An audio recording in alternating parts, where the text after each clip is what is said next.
It's easy to look around and notice everything wrong in your city. In this podcast by Every Neighborhood Partnership, join Grace and Andrew as they invite friends, activists, pastors, leaders, and city workers to discover what's good in the neighborhood. Join us for insightful conversations that will encourage you to see your city and its people in a new way.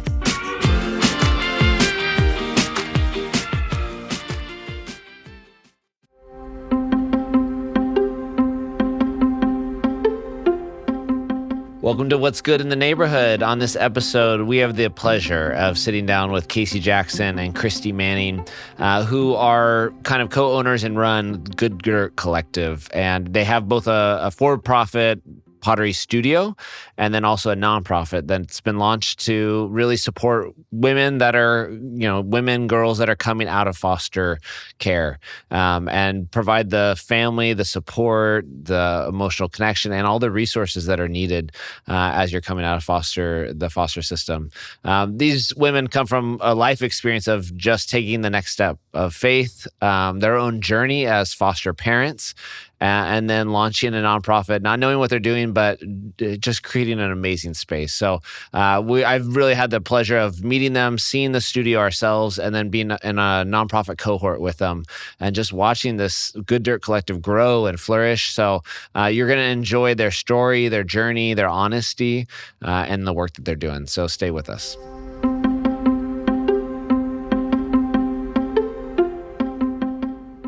Well, welcome back. We are here with What's Good in the Neighborhood. My name is Grace. My name is Andrew. Hi, Andrew. Hello. How's it going? I got a cup of coffee here, so I'm feeling good. That's so great. I'm so happy for you. We are lucky ducks because today we get to chat with our good friends from Good Dirt Collective, Kasey Jackson and Christy Manning. Hi, guys. Welcome. Hi. Welcome to the podcast. This is so fun. Thank you. We're so excited. Good. I'm so glad. We are in our series called The Neighboring Practice. And really what we're talking about is people that have chosen to come in close to your neighbors, whether that's like your actual neighbors or the people that even Jesus would consider our neighbors. And so today, the title of our episode is The Practice of Cultivation, Tending to Our Local Soil. So tell us a little bit, for those of us who don't know, what is Good Dirt Collective? And then how did you find yourselves involved? So whoever wants to kick us right on off, go ahead. Why don't you tell them about us, and then I'll tell them how we got here. Okay, so we are a local nonprofit out of Fresno, and we come alongside young women who have aged out of foster care, and we provide them with work experience, mentorship, kind of life skill training. We currently have about 10 girls in our program, and they come into our pottery studio, and that's where they get the work experience and also a little bit of therapeutic healing with the clay. So they come in and their job is to learn how to make pottery. So they make all the pieces, and then we go out into the community and sell them. Yeah. And what came first, the studio or the nonprofit?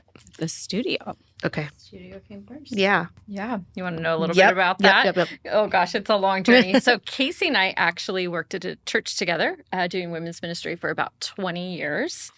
And during that season, we both adopted kids into our families through foster care. So it was kind of a wild journey. And then we did a lot of mission trips around the world. When we took women, they would teach artisan skills to help, first of all, share the gospel. And then women could learn a skill to gain an income for their families.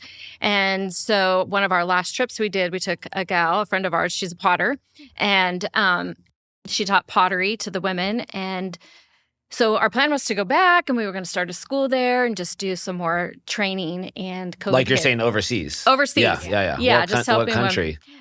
We went to India. We went to Africa. We were in Barbuda last. Okay. When we came back, COVID hit.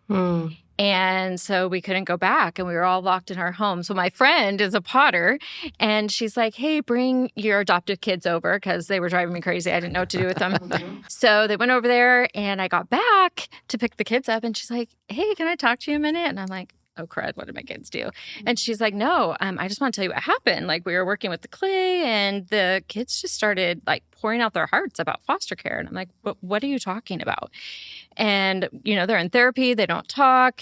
And she's like, well, they did today. So anyways, we just kind of started to, at that moment, like something just was birthed in us, like something's here. There's something special about this clay. So a couple weeks later, she's like, hey, let's start a business. Let's start a pottery studio. And I'm like, that's weird. Like, I don't even do pottery. Yeah. Like, why would we do that? But I knew like the Lord was like, say yes. So I said yes. So not knowing pottery at all, we started a pottery studio, and I knew my part was going to have something to do with foster care. I just didn't know what that was going to look like. But I just kept saying yes, not knowing what we were doing. In the meantime, Kasey and I were just talking a lot. We knew the Lord had something more for foster care. Our kids were getting older. Mm-hmm.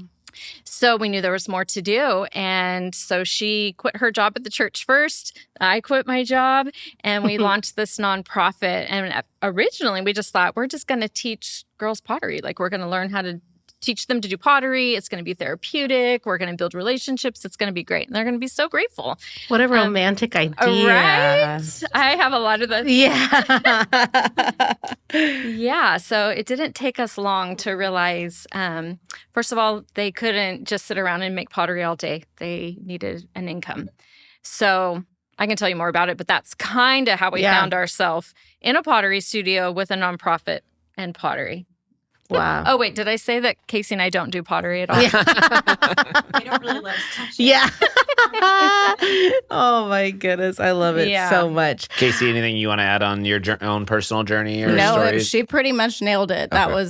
That was dead on. We initially just thought, it was going to look a lot different. And then as things evolved, we really even started Collective without even this population in mind. It was more towards support of foster families. And then we literally had 2 aged out foster young women show up on the doorstep of the pottery studio looking for a job.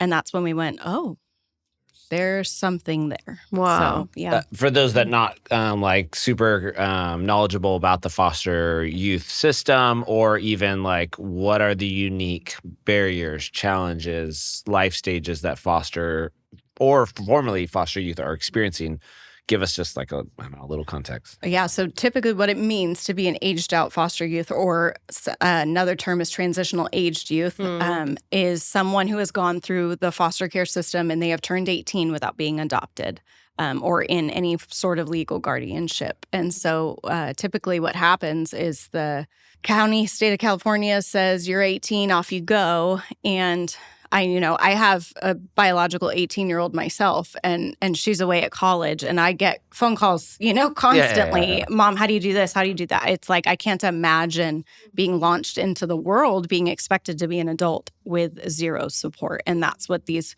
young people are facing. They have no family to go to on Christmas morning. They have nobody to call when it's time to file taxes, and they don't know what to do. They don't have driver's licenses because nobody walked them through that process. So they're 18 navigating the bus system. And because if they've been 18, I don't know if you know this number, but I'm assuming it's a lot. But like if they're 18, were never adopted, that means they've probably been through a lot of foster homes. yes, historically that is the case. Okay. Yeah, it's very rare when they get a home that sticks. Okay. As a matter of fact, we have a gal that we work with. She is in her early 20s now, but she was in 42 foster homes. 42 foster homes, was never adopted. Gratefully, after she aged out, she got introduced to a family who never adopted her, but brought her in as family. And they loved her, shared the gospel with her, and her life is forever changed. But that's not the story for most of them. So I don't know if you guys know, but it's about 23,000 young people age out of the foster care system in the U.S. every year. And within the first 18 months, 40% will experience homelessness. 70% of the young women will be pregnant. 70? 70%. Wow. And I can tell 18 you months. it's true. We have 3 girls in our program right now that are pregnant. One of them is on her 2nd child. So I think the statistics are pretty spot on. Only 3% will ever earn a college degree. Mm-hmm. And it's so sad because a lot of them want to attend college. They just don't have the support to do that. And then when we see issues up the pipeline, right? Homelessness, gang abuse, it's mostly Trafficking. right, trafficking, right? Yep. It's kids that were in the foster care system. Yeah, if you go through, our prisons today and just ask, those questions, how many of you had experience in foster care? There would be an overwhelming amount. Same with the homeless. And Well, 60% of them will end up in the sex industry. I mean, these numbers are high. And I just think a lot of people don't know. They just don't know. And that's kind of our story. Like Kasey and I grew up in the church. We were serving God, doing all the things and just living life. And I kind of tell people the story. I was just doing life. I was meeting my friends at the park, going to Target, just living life. And I ended up doing a book club, and I read a book that talked about, it was called Dangerous Surrender. And she started talking about, no, that's actually not what happened. Sorry, I got my story mixed up. I was just asking the Lord, like, what does it look like to surrender my life to your purposes? And I just started getting bombarded with messages, statistics on kids in foster care, the orphan population in our world. And I'm like, wait, what in the heck? Like, what's going on? So I started doing my own research, and it was staggering what I found out. And I'm like, how is it that we've been in church, even in leadership ourselves, and we're just ignorant to what was going on all around us? And this is prior to you adopting, or prior you've to us already adopting. Okay. And at that point, honestly, I didn't know one name of a foster kid, of an orphan. I just didn't. Like, I was in my own bubble. But that really changed the trajectory of our life, because once you hear these things, you can't unhear it, you can't unsee it, you can't unknow. And for us, it was like, how do I just keep, hanging out at Target and coffee shops with my friends when there are kids who have no family? And for me, honestly, the pivotal moment, I was watching a video of a young woman. She was running track at her high school, and she was about to graduate. And she was sitting in the stands being interviewed. And she just talked about every time she would run around the track and she'd get to the home stands, nobody was cheering for her. And she just said, I wish somebody was cheering. And I was like, that's it. Not on my watch. Will somebody else not have somebody cheering for them? It's like, I can do that. And began the conversation. So that's kind of a big part of our heart, is just getting the word out so that people understand. Some people don't care, but a lot of people just don't know. And they're all around us. Ever wondered what makes your neighborhood unique, or how the history of your city shapes the places you love today? Well, now you can explore the story of Fresno like never before, right from your car using the VoiceMap app. Introducing the Every Neighborhood Partnership Drive Tour, a self-guided audio tour that brings your community's history, landmarks, and stories to life. As you drive through local streets, EMP's Drive Tour will guide you with fascinating insights into the people, places, and events that have shaped your neighborhood. Whether you're discovering hidden gems, learning about community activism, or simply enjoying a fresh perspective on familiar places, this tour is a great way to connect with Fresno in a whole new way. So, what are you waiting for? Tap into the Every Neighborhood Partnership Drive Tour today on VoiceMap and get to know your community like never before. Download the VoiceMap app, search for the Every Neighborhood Partnership Tour, and start exploring now. Fresno's story is waiting to be discovered. Thank you guys so much for sharing your stories, and just even how personal they are, because I know they're so personal. And with personal comes mess, right? Like the real life behind the scene, what's happening. And one of the things we wanted to chat with y'all about is, I think specifically too, now in Christian circles, it's more common to hear about churches supporting kids in foster care, or really advocating for foster adoption.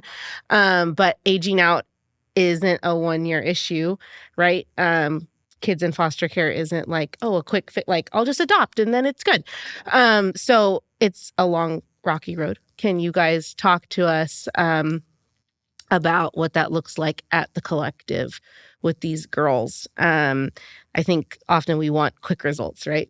But it's a long-term journey. So that's something we've just found, that trauma doesn't happen in an instant, right? It develops over time. And so we can't put a time frame on healing.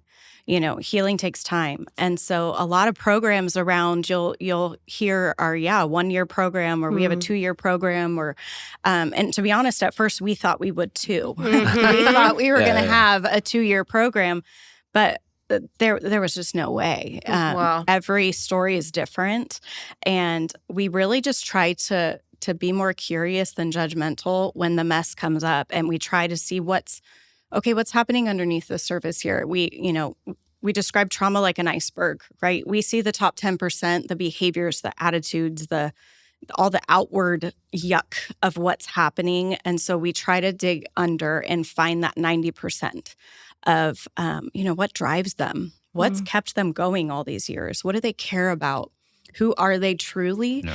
And we try to just get to the core of that. And it takes time. I mean, it takes about 2 years for them to actually trust us wholly and completely, to know that we're actually not going anywhere.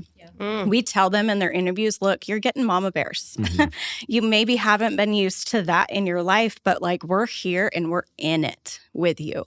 And so, it's about walking alongside them, not out ahead of them, and just kind of being in the mess too. And, we allow plenty of space for detours because there's quite a lot. Yeah. But it's about being relationship centered and, knowing that Jesus is the hero of the story, My experience from different friends, people I know that have adopted and foster adopted or adopted in general, especially kids that come from, experiencing some trauma, is like, when you're raising your own kids, there's this like sense of perfection, or like, you're just going to do everything the way I say, that like a kid in foster youth kind of breaks real quick.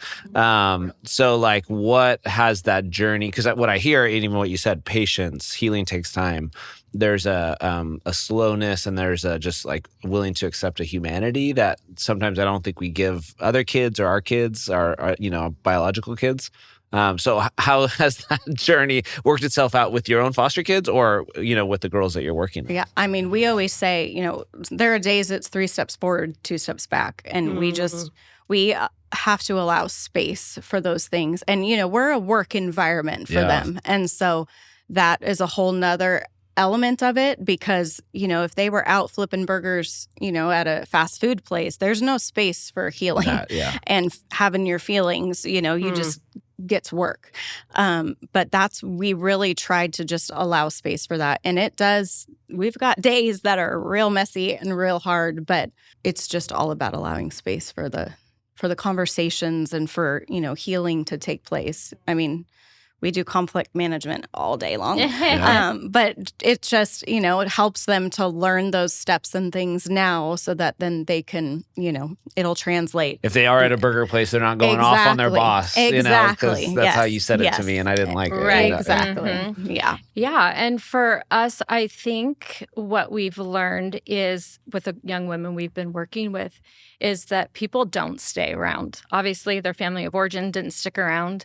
A lot of foster families don't stick around because it's hard. And so when it gets hard, they leave. Unfortunately, people don't understand trauma. They aren't informed. So they don't know how to deal with it. And honestly, I didn't either. I thought we got our adoptive kids, and I thought we are just going to love them, and they're going to be so grateful to have us. And it's just going to be this beautiful love story, right? And it didn't take, maybe a month. And stuff started hitting the fan, and I didn't know what to do. And so I thought, well, I'm just going to do what I do to my own children. This is what my oldest son, he was a lot younger, and he's like, what the problem is? They just need a good old fashioned butt whooping like you did. And look how we turned out. And I'm like, it doesn't work that way. But that's how people come into it. And so we do a lot more damage. And so when we get these girls into our program, that's why it takes 2 years for them to trust us, because nobody's believed in them, and they mess up. And I think they kind of screw off in the very beginning to test us. Like, are you really going to stay? That's what everyone has told us. And so for us, it's honestly been learning the gospel like firsthand, like what it means to die to yourself, what it looks like to sacrifice for someone else, and really identifying how to love how Jesus loved, when he was rejected. Like we've been rejected a lot. We've experienced some abuse from our own children, even the girls we work with. And, but we've learned a lot by trying to model like how Jesus lived. It's very hard. And gratefully, we have a team of people who are encouraging us when we want to give up. It's like, well, they hate us. Let's leave. We're done. Do you recognize all I do here? And I'm not going to lie. I quit maybe 3 times a week. I quit my job. But I was just going to even say, because I know y'all personally, is that I love that I hear from you, like, this is really hard. Like, and I'm not going to lie about, like, we're not going to lie about that. We're not going to sugarcoat that. This is very, very hard. And it's worth it every single time. It's worth it. With every single kid. You're making me cry now, and I'm pregnant, so that's not fair. I think what I would love to like double click on is how do you when you look at a girl who's gone through your program or has been with you for a long time, when do you go, we did it, or like we made it, or success, some level of definition of success, knowing that some days it's 2 step forward and 3 step back. Yeah, it's different for every girl. We just had our first girl actually, would you say, graduate from our program. And for her, she just got a full-time job somewhere else. And it was hard to let her go because it's like letting your kids leave the house, But Kasey and I had conversation. I'm like, okay, first of all, she knows Jesus. Like she knows and loves the Lord. Like if that's all we did there was introduce her to Jesus, it was a success. But she got a full-time job. She stopped having outbursts of anger. What else did we experience when we realized? She just, for a while, she seemed to be bucking the system. And we're like, sweetheart, let's just chat. Let's talk this out. What's going on? And she's like, I feel like God is telling me it's time to go. And I'm scared. And we're like, we get it. But let's look at the big picture. The young girl that walked through our doors 3 years ago, she's not here anymore. She's choosing healthier relationships. Yeah. She's able to communicate more about like what she's feeling, and that is huge. I'll never forget the first time she came into our office and you could tell something had happened to like make her mad, but she was trying so hard, not because this particular one would explode in anger. And she came in and she's just like eyes wide open. She's like, I need a minute. And I'm like, okay, sit, breathe. And we just both sat there and did breathing techniques. And I'm like, that was a win. She came in and did, use the tools. I can regulate myself. I'm going to regulate myself and I'm not going to explode on that person because they made me mad. And that was success. That was like and I let her calm down and I'm like, but I was like so excited. And I'm like, let me tell you what you just did. Like that was phenomenal. And just, we celebrate every win, big or small, because sometimes it's as small as you got to work on time today. And that is a win. Sometimes it's huge. Like we have a girl right now absolutely killing it trying to get her high school diploma. She said, I don't want to take the GED test. I want that diploma. And she's working her butt off to make it happen. And so we're like, we're throwing a high school graduation party. I don't care that you're going to be 22. I don't care. We're doing it. And we're going over the top because those are big wins. So success looks like anything from showing up to work at 9 a.m. on the dot or, as big as getting a driver's license or graduating high school. Yeah. Because one thing we've found is that trauma looks different for everyone. And so everyone's capacity is different. And so we, like we said, we don't put a time frame on it, but we really don't define it because we don't want to limit them or make them feel inferior to somebody else's success.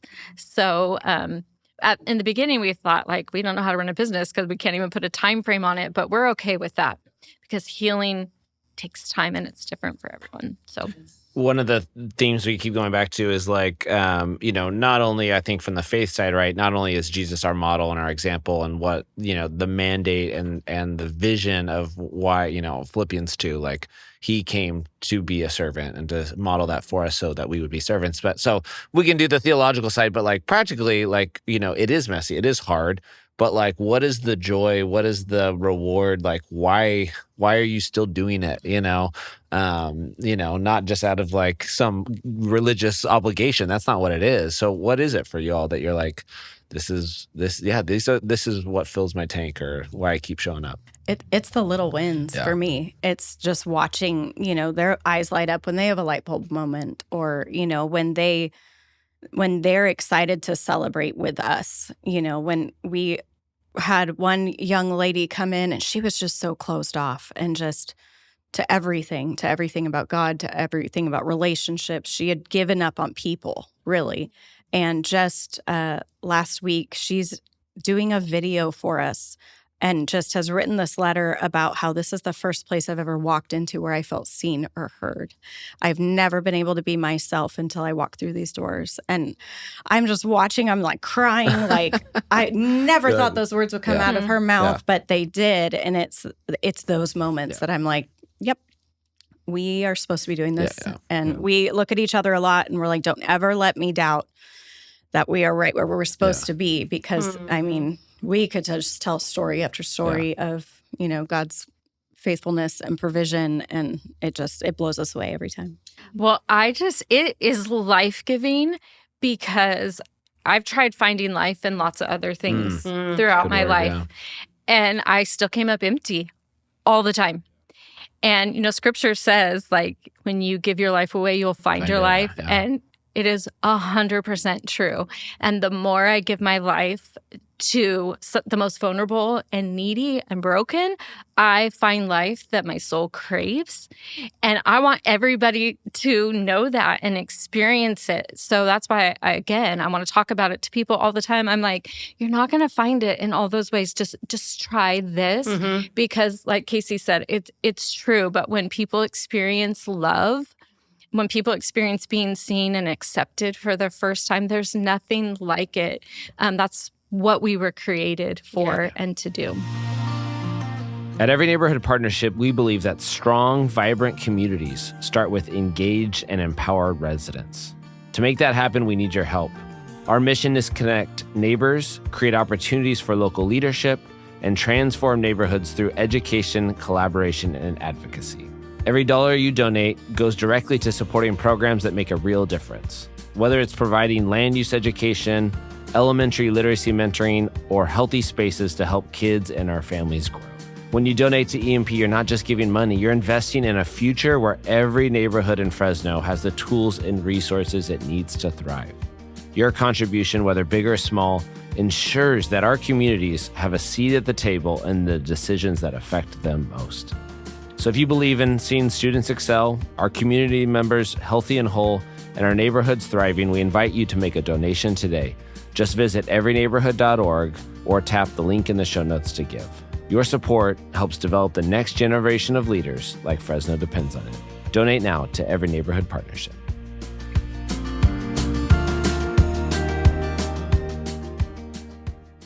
I think what I also just want to point out about you two, too, is I had a conversation with Christy, I don't know, when we first met like 2 years ago.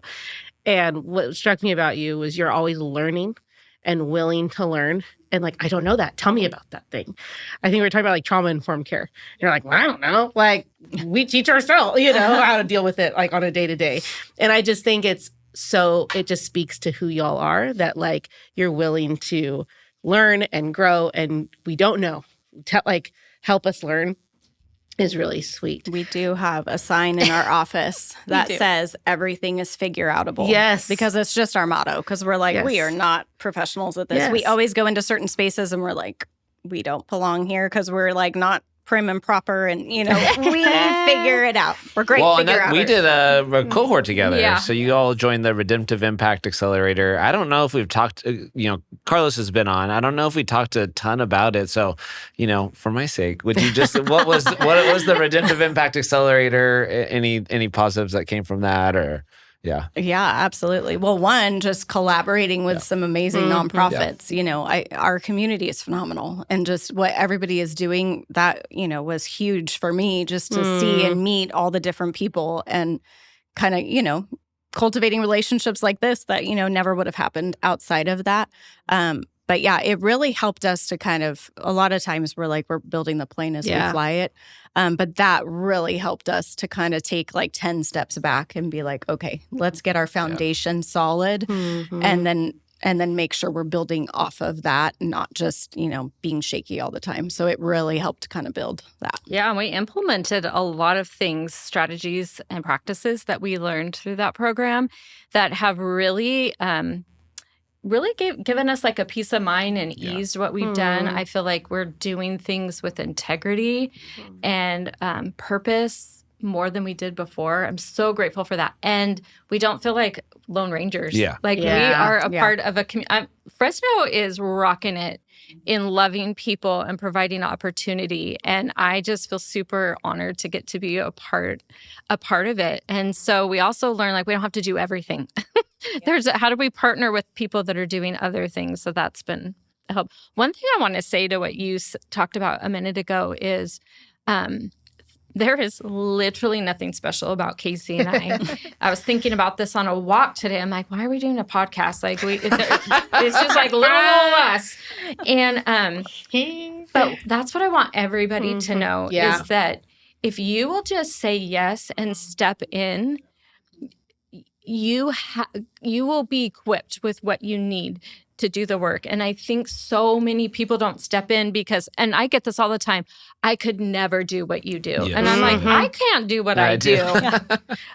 If I wasn't really empowered by God and equipped and learn along the way, like the programs that you offer, I wouldn't know what I was doing either. But when you just start doing it, it just snowballs. You learn, you educate yourself. But I want people to know, they don't have to have any special qualifications to do the work we've been called to do. Well, and I think too, and I just want to highlight this, is that often in nonprofit, it's how do we expand this? How do we multiply this? How do we make this bigger? And what you guys have done is we have 11 girls. We're going to be with them until they want to leave. Done. That's it. That's the sentence, And I think that there's a lot of temptation to be how do we multiply this, duplicate this? Do we get another studio? All the things, which growth is amazing. That I'm not knocking growth. I'm more so just saying there is an unsexy road that's a longer road with people, because people are people and they're worth the time and the energy and the effort. So. I was in a bunch of workforce conversations, and you all have probably been in some of these, but the systems there's a great organization called Workforce Connection here in town that gets all the federal money to help workforce, but they won't work with your girls, right? Because they have too many barriers. So all the systems are also failing folks, and I was on the board for Neighborhood Industries and worked with a similar population. And there are these huge gaps that it's it takes so much time. It takes so much care, and it takes love. It's real love to be you are safe here. You can calm down and settle for a bit and get some new skills so that you can actually be a employable person, which then will change your family tree. But all this other stuff has to go in first before you can keep that job and get that paycheck, For sure. What are some personal practices or rhythms that you two practice that help you carry the emotional weight of what you do? Oh, we both have a wise man in our life, and he taught us something early on. He said that you need to divert daily, withdraw weekly, and abandon annually. And those are some practices that we do. Yeah. But okay. I'm stuttering. You're so because cute. Casey's looking at She's me cute like that she says we do that. But I mean, yes, that's the goal, 100%. But like, if there was a gold medal for figuring out sustainable rhythms, we wouldn't quite be on the podium yet. Yeah. But, we want to do this work so well, but we are figuring out in real time what it looks like to carry the heaviness of this work without letting it carry us. And so we are still figuring it out. But, we go through seasons where we feel like we have really healthy boundaries and, have great, just sustainable rhythms. But then there's other seasons where we're looking at each other like, this is not sustainable. Yeah. So, but we do look to that rhythm of diverting daily. Like every single day we have to start. I start my day in silence because once we get going, it's pretty chaotic. And I have to be grounded in the Lord and His Word. And so that's helpful. The one I'm not doing great is at the weekly withdrawing. We do try to Sabbath, but don't do a great job there. And then annually getting away, honestly, to refocus for a good amount of time where we can just be out in nature. Super important to recharge and refuel and focus for what lies ahead. And I would say the other thing is that we are surrounded by a great team. Yeah. Like this is not something one person can carry on their own. And so when we get tapped out, someone else walks in. And I think that's key to doing the work that we do. As you I don't know, you have a magic wand, you think about the world as it should be, right? When God has His way, what does that look like? What is the hope that you have for every person, every girl aging out of foster system? Like, what is what would be there if it was as it should be? Well, I can tell you right now that our city, our community would come together and say that these girls are our girls and we're responsible for them. That no girl would age out without committed adults in their life. I don't even think just mentorship. It's people inviting them into their family. People need family. We were designed to be part of a family. And it's tragic that these girls have nowhere to go on holidays. They have no one celebrating birthdays for them and milestones in their life. We have a young woman in our program who aged out of foster care. She turned 18, and on her 18th birthday, they took her to an apartment. They gave her a bus pass and a grocery card and said, we'll see you later. And so she's like, okay, well, I need food. So I'm going to get on the bus with this pass I have. So she set out on the bus. She went to a grocery store. She got all these bags of groceries. Well, she got back on the bus somehow with all this stuff. She's overwhelmed, got on the wrong bus. She got lost. So she is panicking. She doesn't know where she's at. And she's just got bags upon bags.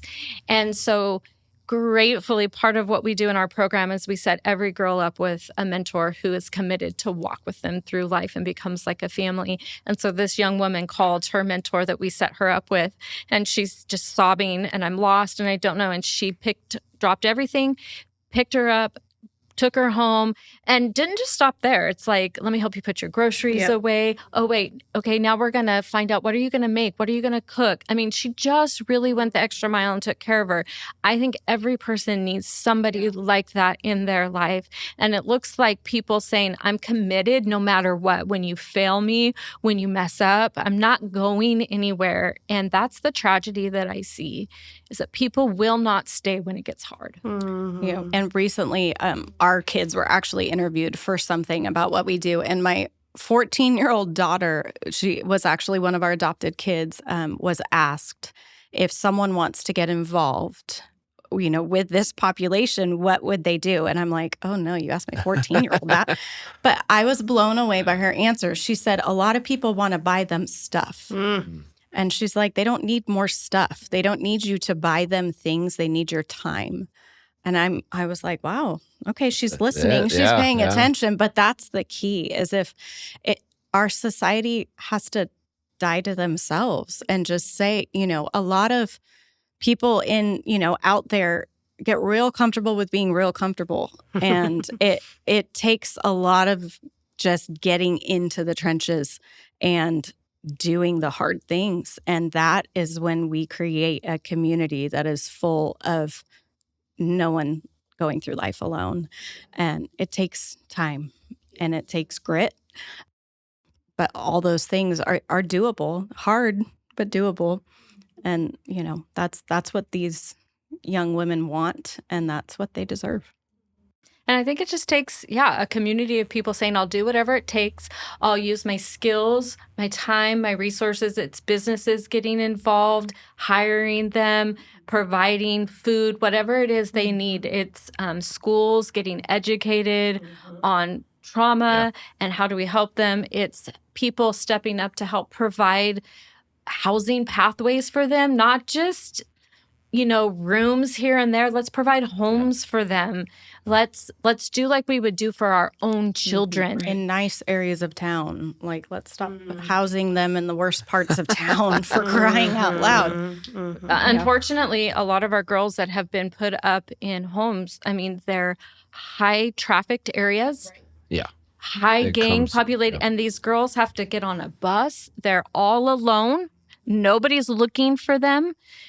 This should not be happening. And we need to, as a community, say, not on my watch. And the thing is, it's a very solvable problem. If 23,000 in the U.S. are aging out, I don't know how many are in Fresno, but how many people live here? How many Christians are here? It's like, if we would just step up, the problem would be over. Yep. So good. I love it. You got Keep talking. You got us fired up. I'm like, go. We're solving it. Yes. Well, and I mentioned earlier, like when I really the veil was just removed from my eyes. I saw scripture. I saw the heart of God like I had never seen. There's over 2,000 scriptures that talk about God's heart for the vulnerable, the poor, the needy, the alien. And he does not mince words when he talks about, he is serious. I am their defender. Watch out if you don't defend them and take care of them. Oh, and sign of true religion is taking care of them. So, God is very serious. I'm like, okay, if there's over 2,000 verses, he's real serious about this. And so we should be too. I heard one pastor say, if one family out of every 3 churches in America would take in children, our orphan population would be over. Over. So it's why are we talking about this? So good. Sorry. Nope, don't. Thank you both so much. What are ways that you would love for people to get involved with that you guys are doing at the collective?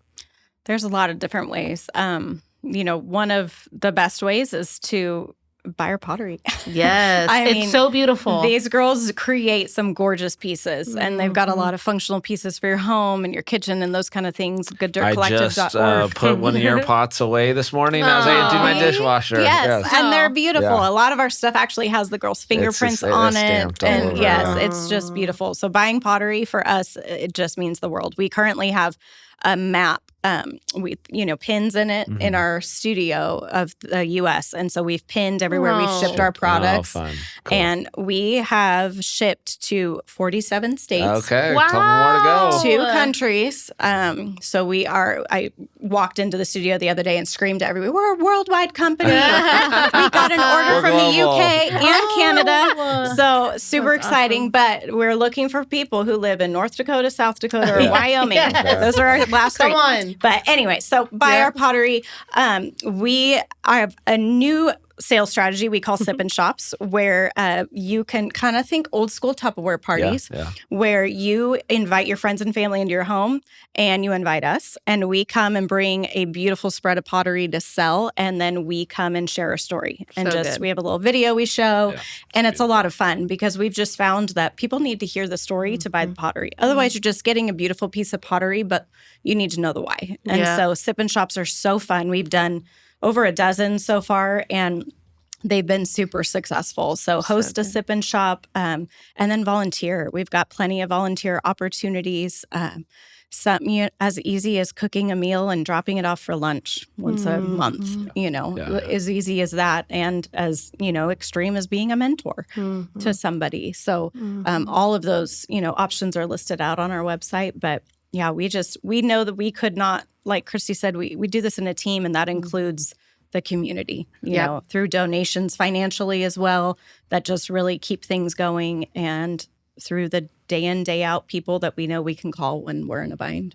Yeah. And you mentioned we have 10 girls in our program, but we also have a waiting list. We would love to bring all the girls in from the waiting list, but we can't right now. It takes a lot of money and time to do it. So the more people that want to contribute and be a part of what we do, we can bring these more and more girls in. And we have the space now because we just expanded. We are ready for them. It's just the resource. And I would encourage folks also you have a business side too. So you could become a member at the studio or even just go there in person and shop. Absolutely. And, get your own hands in clay. Yep. Yes. So cool. We could talk all day. I just talked about this morning. One of the things we talked about was in order to be kin with somebody, first off, it's obedience, like you're talking about, but you need to be proximate, you need to be committed, and you need to be vulnerable. And those three things are hard. They're so hard, but I love that you both mentioned, like, it's so worth it. Right. It's so I think sometimes as believers we're like, I've done it all. I did it all. I've taken the class, I've done the Bible study, but what's the ceiling that I'm hitting? And it's like, have you opened yourself up to the poor? Yep. Are you welcoming brokenness in? Yep. And then watch the lid just pop off on your walk with Jesus and see what else he wants to do with you. So thank you both for reminding us of that. So grateful for you both. Thank you. Thank you for having us. Yes. Thanks for tuning in. If you want to find out more about EMP, you can visit us at everyneighborhood.org or follow us at EMP Fresno. Every Neighborhood Partnership and this podcast exists to activate, equip, mobilize, and transform here in Fresno and beyond. If you liked what you've heard, please share and review what's good in the neighborhood wherever you listen. We'll see you next time.